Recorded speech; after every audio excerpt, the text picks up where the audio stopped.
Alors on va passer à notre première table ronde, maintenant qu'on a bien posé les choses. On a pris un peu de retard, mais on va essayer de pouvoir le rattraper. On va, disons, lancer ce thème un peu général. Quels sont les atouts des radios locales? On avait fait ça au Salon de la radio cette année pour ceux qui étaient à Paris, en disant quels sont les atouts de la radio en 2019.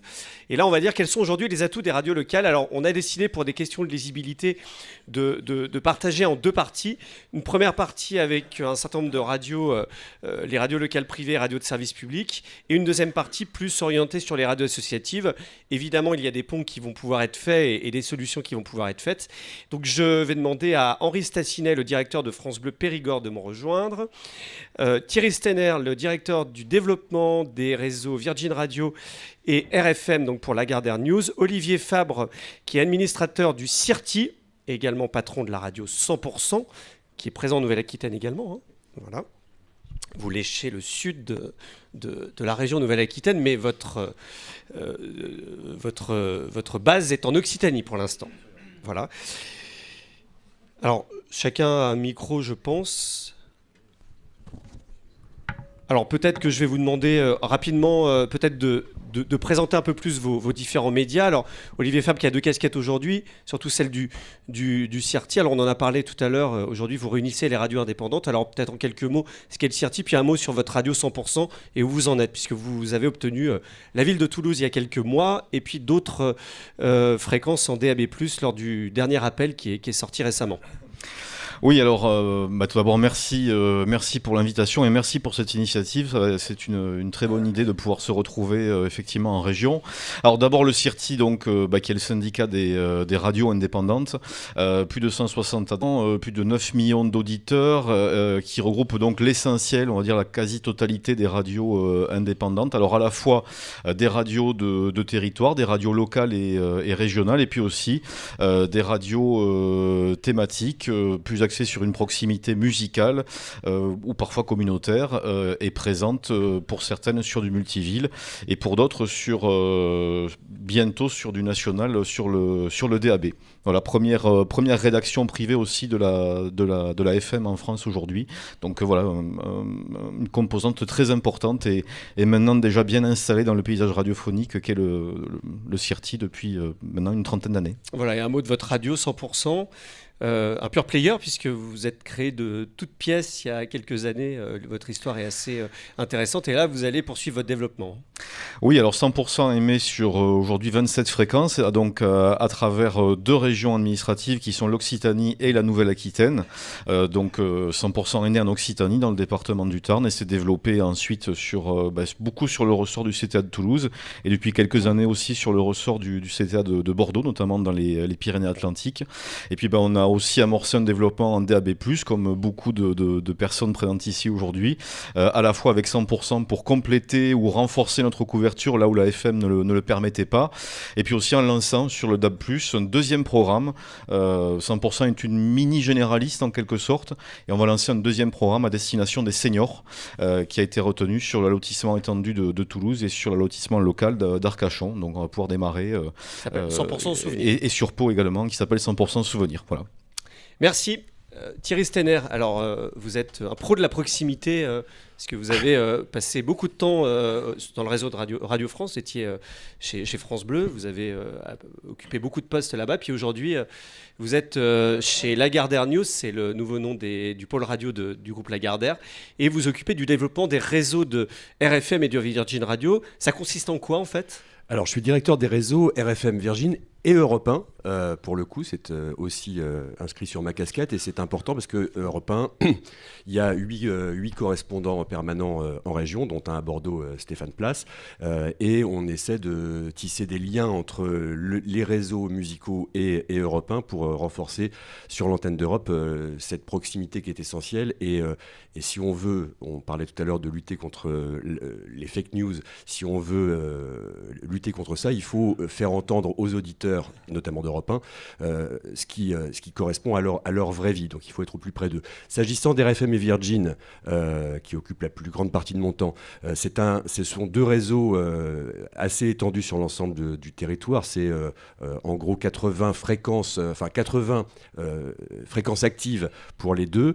En catégorie C, En c'est catégorie C, absolument. Dans la région Nouvelle-Aquitaine, nous sommes présents pour RFM et pour Virgin à La Rochelle, à Bordeaux, à Biarritz, à Pau, à Dax, à Brive, chez Philippe Chapeau. En fait, on a des zones où on est extrêmement dense en termes de maillage. Je pense à la Bretagne où je vais tout à l'heure, je pars pour Brest cet après-midi. Et sur la Bretagne, on a 8 fréquences avec une présence humaine et donc de l'info locale le matin, toutes les demi-heures. Donc c'est un maillage très dense dans certaines régions en particulier qui nous permet vraiment en termes de proximité d'être dans l'hyper-proximité. À côté de ça, alors pour vous dire un peu comment c'est organisé, structuré, architecturé, il y a des villes où on a un animateur qui s'adresse à plusieurs villes. Par exemple, à Toulouse, l'animateur s'adresse à la fois à Agen, à Auch, à Figeac.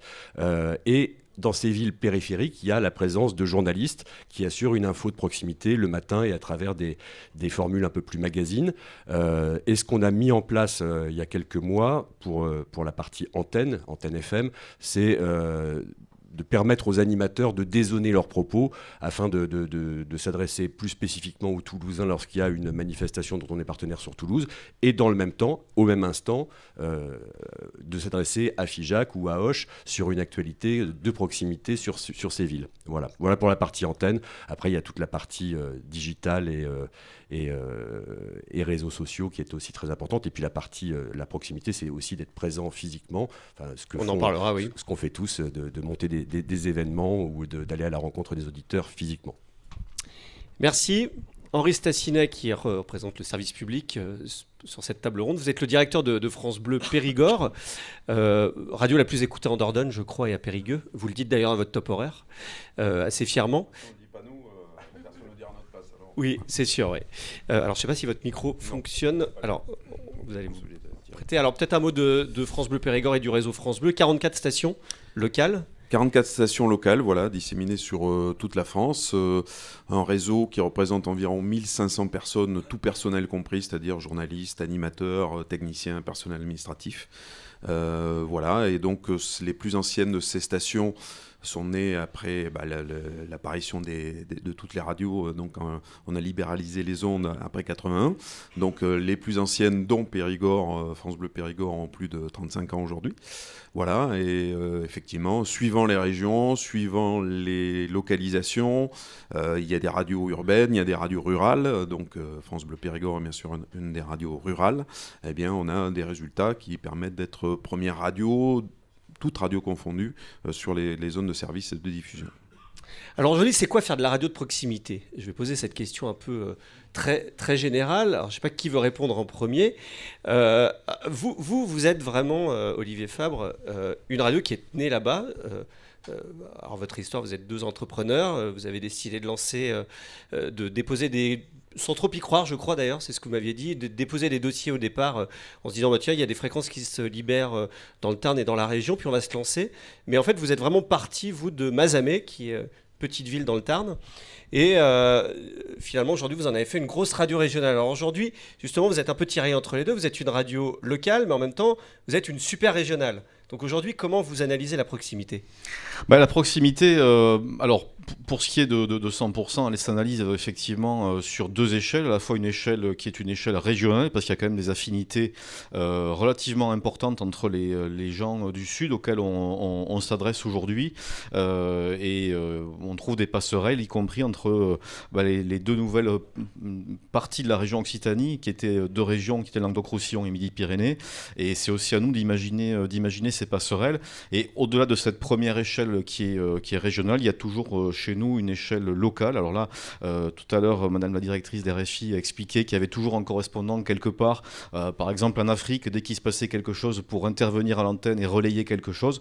Nous, on a exactement la même démarche à Carcassonne, à Perpignan ou à Toulouse. En fait, c'est un petit peu la même logique, mais ramener vraiment à un territoire extrêmement restreint, à des informations extrêmement précises. Et c'est comme ça qu'on a aussi ce deuxième niveau de proximité.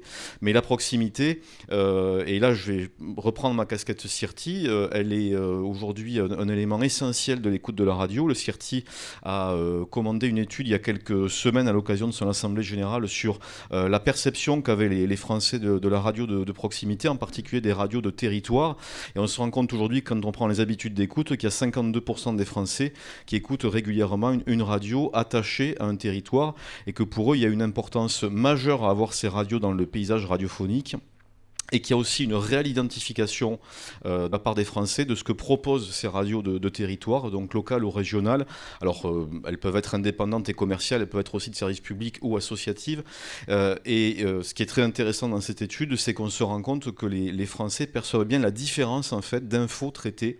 Et pour eux, les infos qui sont traitées par ces radios de territoire sont différentes. Et ils identifient bien la différence entre ces infos de territoire et l'info national ou international qui peut être délivré très largement et très massivement par ailleurs. Donc, justement, Thierry Stenner, alors vous êtes des radios nationales, mais on voit bien, et d'ailleurs vous n'êtes pas le seul groupe. Historiquement, rappelons quand même que les stations qui sont aujourd'hui Virgin en région, c'était des stations locales, abonnées à un programme qui était Europe 2 à l'époque. Enfin, voilà. Vous avez centralisé avec un programme national. C'est vrai qu'il y a eu une époque où ces radios nationales, pour certaines, se sont un peu retirées du local. C'était le cas, je crois, de votre réseau. Et je crois que vous avez finalement été un peu embauché pour essayer de remettre de la proximité là-dedans. On voit bien que le groupe Énergie envisage de massivement développer leur programme de proximité également sur un certain nombre de villes. Et également, c'est vraiment le sens de l'histoire pour vous, c'est-à-dire de revenir sur la proximité ? Pour moi, c'est le sens de l'histoire et c'est la condition du succès, d'être au plus près de nos auditeurs par tous les moyens. Donc moi, ce que j'ai essayé de faire, je suis arrivé chez Lagardère il y a 1 an et demi maintenant, ce que j'ai essayé de faire, c'est de mettre la proximité sur tous les supports disponibles. L'antenne, évidemment, et on a fait le choix pour Virgin Radio de mettre la tranche locale, qui est une tranche de 4 heures, sur un moment important de la journée, qui est le drive, l'après-midi, entre 16h et 20h. Parce que généralement, c'était toujours début d'après-midi, le moment où, on l'a vu, c'était les tranches... On est les seuls à avoir fait ce choix-là, parce qu'on croit effectivement à la pertinence de la proximité sur un moment de la journée où les gens ont besoin d'infos, services, pratiques, agenda. On propose des jeux aussi, bien évidemment. Donc on a fait ce choix-là parce qu'on croit à la pertinence de la proximité. L'autre pilier de notre proximité en tant que catégorie C, c'est l'info. L'info, c'est, je vous le disais, parce qu'on a un maillage très dense, une info vraiment très proche de l'auditeur, toutes les demi-heures, le matin de 6h à 9h. Et ça fonctionne si bien que ça m'est arrivé il y a quelque temps d'aller dans une station où l'animateur me disait avoir rencontré des auditeurs qui demandaient s'ils pouvaient venir voir Camille Combal le matin à la station. C'est-à-dire que les gens, certains, s'imaginaient que Camille Combal était en direct de la station. Il enregistrait les liners avec le nom de la ville, certainement. Voilà, exactement. Donc ça marche quand même. Donc il y a l'antenne pure, il y a effectivement, parce qu'on le disait tout à l'heure et c'était intéressant de le souligner, il y a l'écoute aujourd'hui en digital à travers les applis principalement. Faut admettre que le groupe Lagardère avait pas mal de retard sur ce sujet, donc on est en train de travailler la géolocalisation pour permettre aux auditeurs qui sont 13-14% à nous écouter sur ces supports-là, d'avoir également l'info de proximité sur leur smartphone et d'en profiter. On travaille à des produits ajoutés aussi sur les smartphones et sur les applis Virgin et RFM pour les mois qui viennent. Bien évidemment, les réseaux sociaux, les pages locales des différentes stations RFM et Virgin en région, c'est 750-800 000 fans, en plus des pages nationaux, bien sûr. Donc ces pages sont animées au même titre que l'antenne. Pour moi, c'est une autre antenne. Et puis, je le disais, la proximité pour nous, c'est tout ce travail qu'on fait pour être présent sur le terrain, être visible, aller à la rencontre des auditeurs, parce que ça, c'est de la vraie proximité, à travers l'organisation d'événements musicaux principalement, parce qu'on est des radios musicales. Il se trouve qu'il y a 15 jours à Bordeaux, on a eu à la fois un RFM session VIP, donc c'est des configurations assez privilégiées pour les auditeurs qui viennent assister à ces concerts. Et puis, dans le même temps, la même semaine, on a eu un concert Virgin Radio Place des Quinconces avec 8000 personnes. Donc là, c'est quelque chose d'un peu plus massif. Donc ces organisations de concerts. Et puis simplement, ce qu'on fait régulièrement, c'est des petits happenings dans la rue, à distribuer des goûters, des petits déjeuners. Street marketing. Street marketing, voilà. Avec un partenaire certainement qui doit sponsoriser. Certainement. Ça, c'est toutes les bonnes recettes qu'on connaît, effectivement. Ça, c'est les autres sources de revenus. On en parlera également tout au long de la journée, parce que ça en fait également partie. Chez France Bleu Périgord également, vous, la proximité, c'est votre métier. Service public, vous êtes extrêmement complémentaire de tous ces programmes. C'est ça aussi, l'idée, c'est pas de vous opposer, même si vous êtes concurrent, c'est l'avantage de la diversité aussi, d'avoir le choix. Comment ça a évolué le travail chez France Bleu, justement, puisque vous êtes implanté depuis très longtemps. France Bleu Périgord est une des plus anciennes locales. Vous êtes sur un territoire rural. Aujourd'hui, c'est quoi faire de la proximité chez France Bleu ? Alors la proximité, évidemment, on la pratique depuis le début, puisque c'est la raison d'être du réseau France Bleu et de nos stations. Donc il a fallu, puisqu'aujourd'hui, tout le monde veut faire de la proximité, on l'entend, mais même les chaînes nationales, je veux dire, même les chaînes parfois du groupe Radio France, il y a des programmes dits de proximité sur France Inter, où par exemple, entre midi et 2, on a un animateur qui contacte des gens en province pour parler d'initiatives. Oui, ils font de plus en plus de délocalisation d'ailleurs, donc ils viennent sur votre terrain également. Voilà, donc il faut un peu se renouveler et puis creuser un peu plus que la simple présence géographique. Donc il y a la proximité effectivement géographique, il y a la proximité affective et il y a la proximité temporelle. Voilà, donc on essaie de cultiver ces trois types de proximité parce qu'on s'aperçoit que parfois on a tous eu tendance à remplir un peu quand il fallait remplir et qu'il y avait des trous, mais on parlait de choses qui pouvaient être tout à fait intemporelles. Donc on s'est aperçu que les gens, ça ne les intéressait pas vraiment de parler d'un monument qui, certes, ils apprécient, mais qui peuvent aussi en novembre, en décembre ou une autre période. Donc on essaie de rattacher à un événement particulier quand on parle de quelque chose, voilà, pour être dans la temporalité. La proximité affective, ce sont aussi les sujets, c'est les sujets de la vie de tous les jours, les sujets de ceux qui nous écoutent, qui les intéressent. Donc on est là dans la proximité affective et géographique, bien sûr, parce qu'on est sur place. L'avantage de nos stations, c'est qu'on a un nombre assez conséquent dans les équipes qui permet de tenir des programmes sur l'essentiel de la journée, avec des raccrochages sur le national aussi, bien sûr, et que de plus en plus, l'information, par exemple, le matin, on fait en sorte aujourd'hui, alors on appelle ça, c'est un mot un peu barbare, que connaît Thierry, qui s'appelle le globcal, voilà, puisqu'on marie la globalité et le local, donc c'est-à-dire que dans nos journaux, on a aussi bien sûr, des infos du jour, qu'elles soient nationales, internationales, et les infos locales. Et de plus en plus, les stations s'approprient tous les rendez-vous d'information matinale, ce qui n'était pas forcément le cas avant, puisqu'elles faisaient les heures rondes, on va dire, et que les infos des demi-heures étaient faites par la direction, enfin la tête de réseau, pardon, à Paris. Donc une augmentation du programme local en durée, en fait, voilà, c'est ça, hein. En durée et surtout sur le contenu. Voilà. Et on n'oublie pas aussi, puisque on a eu aussi un petit retard à l'allumage, comme le disait Thierry chez lui, sur le numérique. Et donc le numérique, aujourd'hui, on sait bien l'importance que ça. On en a parlé, puis on en reparlera dans la journée. Et donc c'est un gros travail qui est fait là-dessus par les équipes. Et à Périgord, par exemple, on a 85 000 fans sur la 85 000 fans sur la page Facebook de la radio. Donc ce qui pour c'est quand même un chiffre plus que correct. Et donc on utilise beaucoup aussi ces outils, les Facebook Live quand on est à l'extérieur. On fait beaucoup d'extérieur aussi. Alors nous, on a moins, effectivement, on est une radio généraliste, donc on n'est pas tellement sur des concerts comme peuvent l'être les chaînes musicales. Mais vous y êtes allé aussi, c'est-à-dire qu'en fait, finalement, toutes ces recettes-là, on les voit toutes, que ce soit les radios régionales, les radios nationales en local et les radios de service public. Vous avez finalement tous repris un peu les mêmes recettes, c'est-à-dire que personne n'a inventé la roue, en fait. Non, personne n'invente la roue. Après, il suffit d'adapter la roue à son véhicule, on va dire, hein. Donc, évidemment, qu'on se regarde, on s'écoute, il y a la concurrence, on n'a pas des œillères, on sait bien ce que font les uns et les autres. Donc, c'est aussi ce qui nous pousse à nous renouveler, à essayer de faire différemment et d'aller plus loin avec les outils qu'on a. Donc, bien sûr que on sait bien ce que font les autres, et les autres savent ce qu'on fait aussi.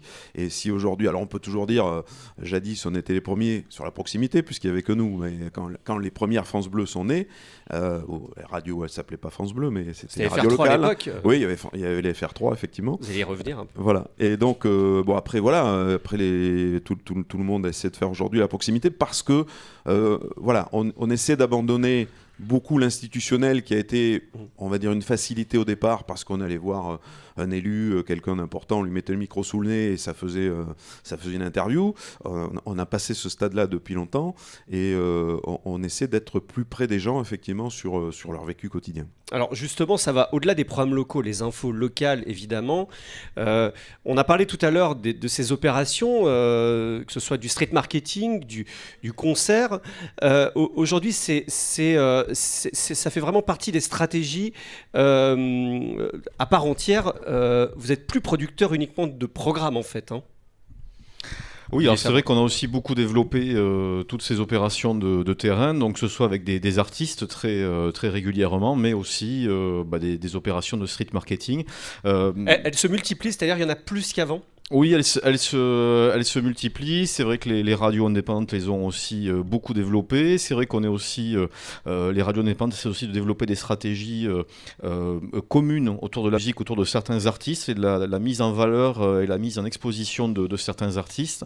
Mais ce qui est très important par rapport à la proximité, et vous disiez effectivement qu'on est nombreux effectivement à aller sur ce terrain-là. Ceci dit, la proximité, je pense qu'elle ne se décrète pas et pour pouvoir faire de la proximité, il faut y être et on peut pas feindre la proximité, sinon ça fonctionne pas, quoi. Il faut quand même du monde sur place et sur le terrain pour arriver à la faire correctement. Sinon, l'auditeur est pas dupe et il se rend bien compte qu'il n'a pas affaire à une proximité réelle dans ce qu'il entend et des choses qui vont pas forcément le concerner. C'est-à-dire, c'est pas uniquement du marketing antenne, c'est aussi le sens de ma question. C'est-à-dire, à un moment, il faut bien à un moment être physiquement là, en fait. Ah bah oui, il faut avoir quand même un minimum d'équipe sur place et sur le terrain pour pouvoir faire quelque chose qui est réellement compris et entendu par les auditeurs comme étant de la proximité. Voilà. Ça génère de l'audience. Alors, la réponse va peut-être pas être si simple. Ça génère de l'audience ou ça fait ce qu'on est aussi pour en parler, ou les deux, et tant mieux. Les deux dans l'idéal. Les deux dans l'idéal. On sait en tout cas que c'est un facteur d'audience pour les radios indépendantes. Et encore une fois, je reviens à cette étude qui a été réalisée par le CIRTI, où pour les auditeurs, il est aussi important d'avoir de l'info locale que d'avoir de l'info nationale et internationale. Donc ils mettent vraiment au même niveau et ils n'imaginent pas un paysage radiophonique sans cette information de proximité.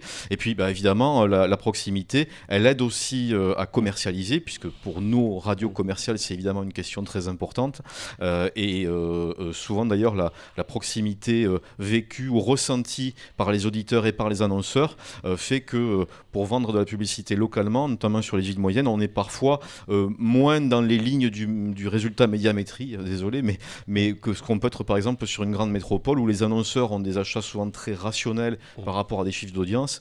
Et c'est vrai que sur les villes moyennes, la proximité ressentie par les auditeurs fait qu'ils ne sont pas toujours à regarder si vous êtes à 12,8 ou 9,3 d'audience sur les 25-50. Voilà. Vous avez une marque nationale, vous, Thierry, c'est comme France Bleu, vous avez une marque nationale, justement, vous l'utilisez pour faire de la proximité aussi, mais assez différemment finalement de ces marques locales. Pas si différemment que ça.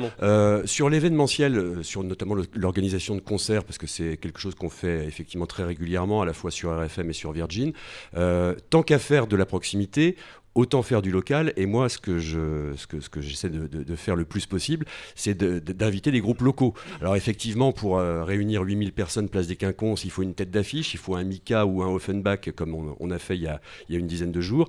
Mais tant qu'à faire, autant mettre en valeur les talents locaux, parce que c'est aussi ce qui nous permet d'apparaître comme une marque locale et pas comme Virgin Radio qui débarque de Paris avec ses stars et qui... voilà, c'est pour moi très important.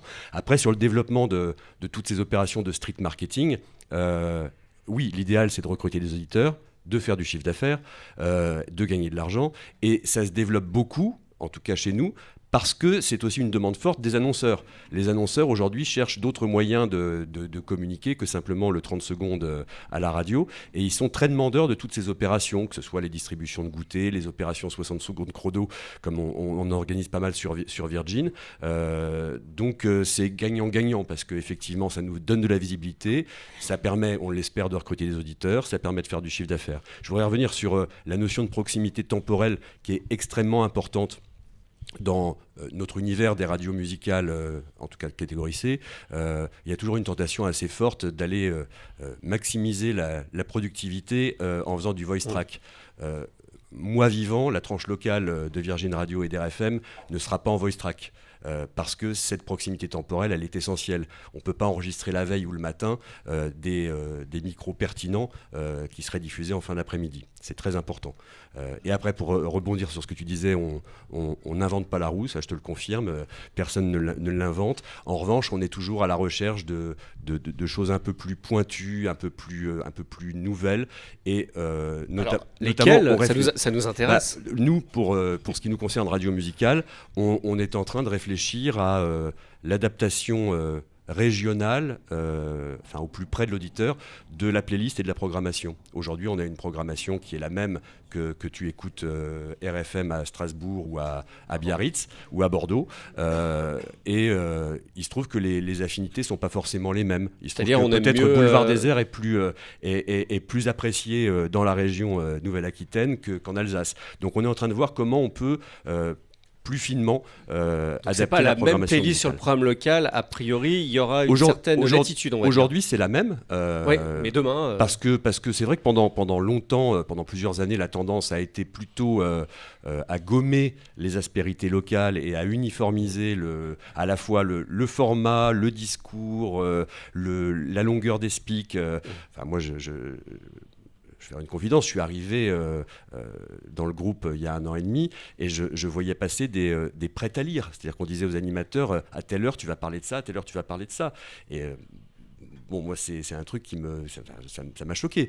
Donc redonner... On sentait plus que c'était l'obligation pour respecter la convention avec le CSA que pour réellement fournir Je vais pas dire ça devant Nathalie, mais effectivement il y avait peut-être un manque de confiance envers les équipes locales, faut le reconnaître, faut le dire, un manque de conscience des talents locaux de nos équipes, et puis peut-être le sentiment. Alors, on a le sentiment inverse aujourd'hui, mais le sentiment que c'était pas le local qui allait nous faire des points, et qu'au contraire, c'était mieux d'avoir le même programme partout. Moi, je bosse avec, il y a 130, à peu près 130 ETP, pour reprendre les fameux ETP, qui travaillent sur les deux réseaux RFM et Virgin.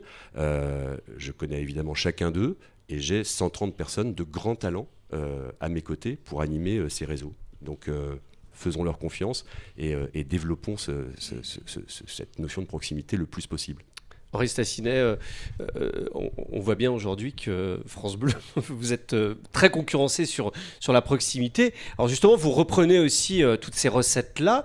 Est-ce que vous allez aller encore plus loin? Alors, vous allez être télévisé bientôt. Alors, France Bleu Périgord n'est pas encore dans le calendrier. On n'a pas encore les dates, mais on va sera le savoir d'ici bientôt. 2022, mais il y aura Guéret notamment, je crois, dans la Guéret région. Lille, Guéret dans la région, et dans Lille, la région. les deux prochaines qui passeront effectivement matinales télévisées sur France 3. C'est quoi la recette de France Bleu, justement, puisque vous aussi, vous traversez des remises en cause avec tous ces bouleversements que sont les médias. Comment France Bleu se prépare à demain pour justement être présent et continuer à convaincre des auditeurs de vous écouter? Alors c'est le plus difficile, puisqu'il faut aller chercher d'abord, garder les auditeurs qu'on a, puis aller en chercher des nouveaux. Les jeunes, ouais. Voilà, et les un peu plus jeunes, mais sans non plus faire fuir les plus anciens, ceux qui nous écoutent. C'est donc l'équilibre à trouver, qui est un équilibre parfois difficile.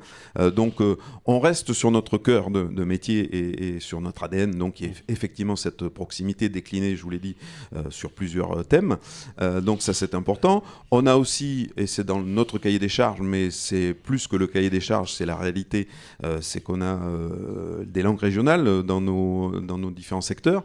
Donc en Périgord, on a l'occitan, on a des rendez-vous en occitan. Vous avez des émissions Alors, on a une émission d'1 heure qui est le dimanche en fin de matinée, et on a une petite chronique qui est des mots de vocabulaire expliqués tous les jours sur 1 minute pour donner un petit peu l'air du pays à des gens qui arriveraient ou qui connaissent pas, ou tout simplement même ceux qui vivent là mais qui ne connaissent pas forcément la langue régionale.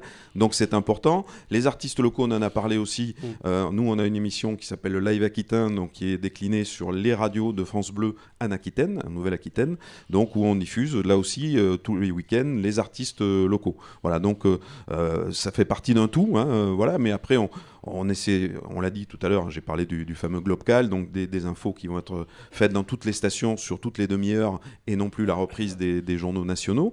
Donc c'est aussi une marque donc d'implantation supplémentaire sur le local.